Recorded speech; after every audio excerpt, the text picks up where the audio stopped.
Pemirsa, Menteri Luar Negeri Retno Marsudi mengatakan tingkat perdagangan negara-negara ASEAN tumbuh hingga 14,9%. Tercatat nilai perdagangan kawasan Asia Tenggara mencapai 3,9 triliun dolar Amerika Serikat atau setara dengan 59.553 triliun rupiah.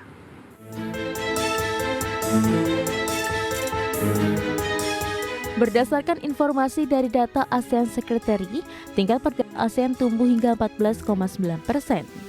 Tercatat nilai perdagangan kawasan Asia Tenggara mencapai 3,9 triliun dolar Amerika Serikat atau 59.553 triliun rupiah. Selain itu, Menteri Luar Negeri Retno Marsudi juga mengungkapkan tingkat investasi luar negeri atau Foreign Direct Investment atau FDI yang masuk ke dalam kawasan ASEAN mencapai 222 miliar dolar Amerika Serikat atau sebesar 3.389,94 triliun rupiah. Di sisi lain, perdagangan antar sesama negara ASEAN juga mengalami kenaikan hingga 22,3%. Hal ini menunjukkan hubungan perdagangan internal ASEAN semakin kuat dan solid. IMF antara lain menyampaikan bahwa ekonomi global melambat karena pandemi dan juga karena perang, tumbuh hanya 3%, terendah dalam satu dekade dibanding sebelum pandemi.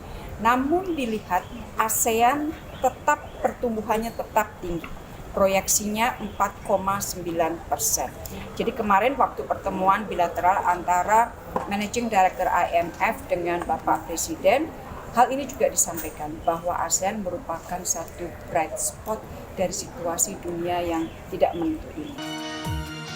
Dalam KTT ASEAN ke-43 yang digelar di Indonesia ini semakin menegaskan bahwa penerapan Perjanjian Perdagangan Bebas Regional Comprehensive Economic Partnership atau RCEP di kawasan ASEAN diharapkan dapat terus mendorong pertumbuhan ekonomi ASEAN.